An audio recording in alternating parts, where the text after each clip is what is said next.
Broncos trade talks are escalating as multiple new trade targets have been revealed for the Denver Broncos, with the trade deadline coming up in just a few weeks here.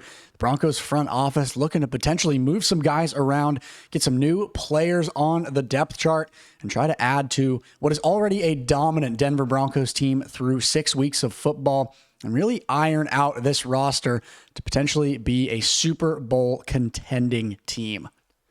Welcome into Broncos Digest, everybody. My name is Mark Robinson. So happy and so grateful to be here with you, breaking down all things Denver Broncos football. I don't know about you guys, feeling pretty good about this team through 6 weeks, 4-2 record. Got some cushion for any sort of a loss in the next few weeks here, barring a tough performance or playing against a more difficult opponent. But a winning record, top of the AFC West. I'm feeling good about the Denver Broncos, and hopefully they can continue their dominance not only this weekend against the New York Giants, but in weeks to follow, with some very important games coming up here soon. And just speaking of things coming up, importantly, besides some games, also the trade deadline coming up soon.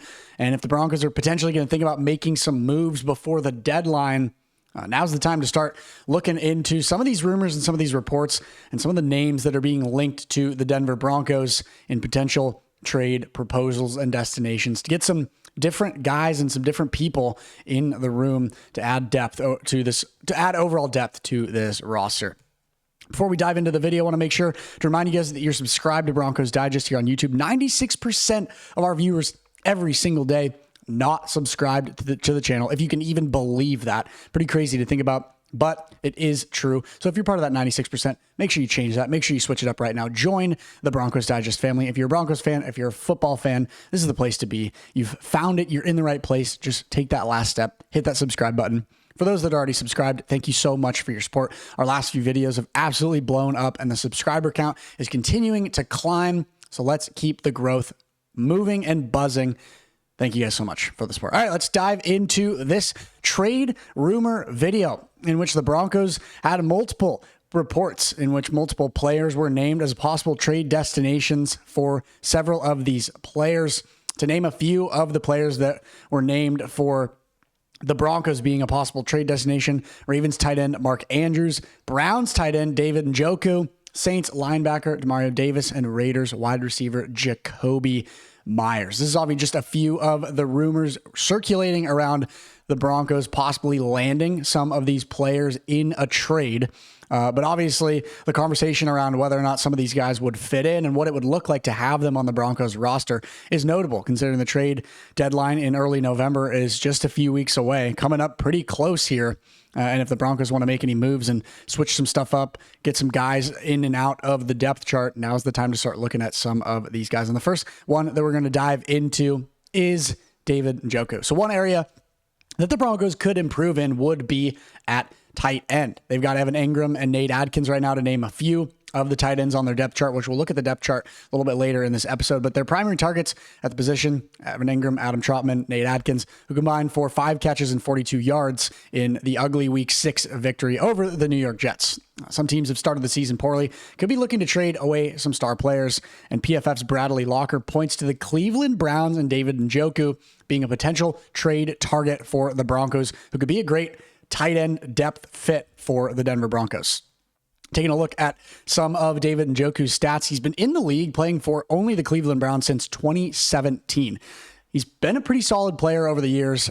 Personally, off the record, he's usually my go-to fantasy pick for a tight end. I've got him on a few teams. He's been pretty successful for me in the past. I think he's had 1 week this week. It might have been, or 1 week this year. It could have been last year. I could be forgetting. He's been in like the 20s as a tight end. So pretty solid player overall, a lot of experience, and you can make the argument that Cleveland has struggled over the last few years. If you're putting him on a Denver Broncos team with a little bit more of a weapon of a quarterback in Bo Nix, you could be seeing him break out even more as an already very sought-after, well-known veteran tight end in the league. Had a career-high 6 touchdowns in 2023 with 882 yards. A little bit of a drop-off after that, 505 yards in 2024 with 5 touchdowns.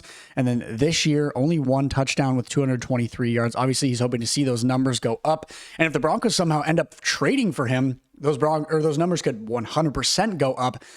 being that he's on a little bit more of a dangerous looking offense in the Denver Broncos. So I think that the conversation around potentially trading for David Njoku is notable, and it's something that I'm actually a fan of. I think that it would be a pretty solid addition for the Broncos. I'm not sure what they would want to trade in return. I know in the past on this channel, we've talked about how some depth chart running back trades would potentially work because we've got a really solid RB room right now with J.K. Dobbins and RJ Harvery. So maybe getting rid of someone like Jaleel McLaughlin or anybody else lower on the running back depth chart that's not seeing as much reps could get a little bit higher of a position on the depth chart in the Cleveland room. So that's something to consider as well. And then now let's move the conversation into a potential wide receiver trade for Jakobi Meyers. So taking a look at some of his stats, he was with New England for the majority of his career from 2019 all the way to 2022. And then over the last 3 years, he's been with the Las Vegas Raiders, our division rival in the AFC West. 2024, last year, he had 4 touchdowns for 1,027 yards. The year prior in 2023, 8 touchdowns for 807 yards. So these last 2 years before this season, pretty solid for Jakobi Meyers, pretty high up in obviously the yards room or the yards realm, as well as doing pretty well in the touchdown count, getting 8 touchdowns in 2023. Definitely a notable stat for Jakobi Meyers. Definitely not having as strong of a season this year. He's only got 29 receiving yards, no touchdowns so far.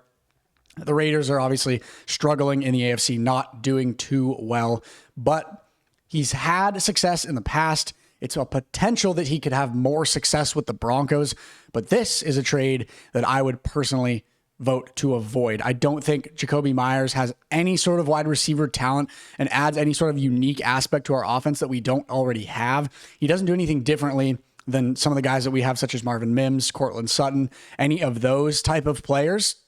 And so I think that adding a guy like this wouldn't necessarily boost the Broncos offense as far as what we would be looking for in a trade. I'm not saying it would hurt to add a guy like Jakobi Meyers, but I don't think it would be the biggest, best, like really strong trade for the Broncos to make. And so now let's look at the depth chart, or at least the left side of it, the more kind of starter half of our depth chart. First, looking at the wide receiver room, you've got Courtland Sutton, Troy Franklin, and Marvin Mims, followed by Pat Bryant and Trent Sherfield Sr. Obviously, Court, Troy, and Marvin Mims doing pretty solid so far this season. Would like to see Court's numbers get up a little bit, especially as that wide receiver 1. But I don't think any of those guys necessarily need to be replaced. But adding some depth and potentially getting some guys in place of that second row of the depth chart and adding any sort of a wide receiver that could potentially help us offensively would be a notable thing to keep an eye on. And then the conversation for tight end, this is something that I think is notable as far as trading for a guy like David Njoku. I don't think Evan Ingram has been fully utilized as a tight end so far this year. I think we're really starting to see more of him being utilized. We're starting to see him get more targets. We're starting to see him get more receptions. He had a touchdown in the win against the Eagles. He was also hurt, not majorly, but nursing a back injury a little bit earlier in the season. But now that we're starting to see him get the more targets and get used more offensively, that could potentially nullify the idea of trading for a 9-year experienced tight end in David Njoku. But at the same time, I don't see any reason that the two of them couldn't share time, and you could be letting Njoku get some more reps on the depth side of things for the Denver Broncos. Tight end room for the Broncos isn't necessarily an issue. Adam Trautman, a very solid tight end, and Nate Adkins, able to get into open space a lot of the time as well. You saw him get the only touchdown of the entire game against the Jets, not just for the Broncos. Jets didn't even score a touchdown, and the Broncos only scored one, and it was Nate Adkins. So thinking about that sort of conversation, that is something notable as well. Whether or not you would want to even change up the room for the tight ends, and if you want to just kind of keep letting Evan Ingram get the reps that he deserves. And then another notable aspect of not just the trade side of this, but the conversation in general, is Dre Greenlaw is starting to get to a game ready state. He is going to be off the injury reserve soon. He's going to be ready to play, and he's going to be a huge asset to our defense. But there's also been some rumors of if the Broncos are going to trade for a linebacker. And I think that adding another linebacker isn't the worst idea if you can give the right assets that we are looking to get rid of in exchange for a strong linebacker. We talked about some of them in the beginning of the video that were linked to the Broncos and potential trade rumors. But with that in mind, you also have to consider you've got a phenomenal linebacker coming back in to play for the Broncos. For the first time this season, he's been out all year, and that's going to add a lot to an already top of the league, very dominant defense for the Denver Broncos.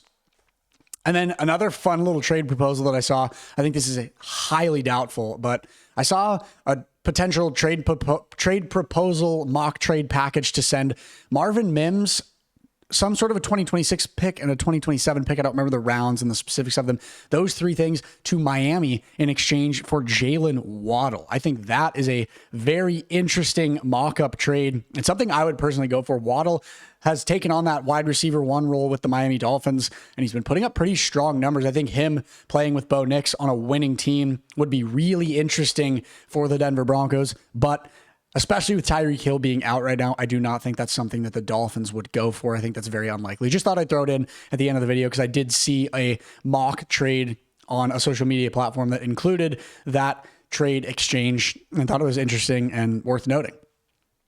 That's going to be it for us today here on Broncos Digest. Going to continue to keep you updated on not just trade rumors, but all things going on in the world of Denver Broncos football every single day. So make sure you're subscribed. Make sure you're staying tuned to all of our content. Go Broncos, and I hope you guys have a great rest of your day. Make it the best day that you can.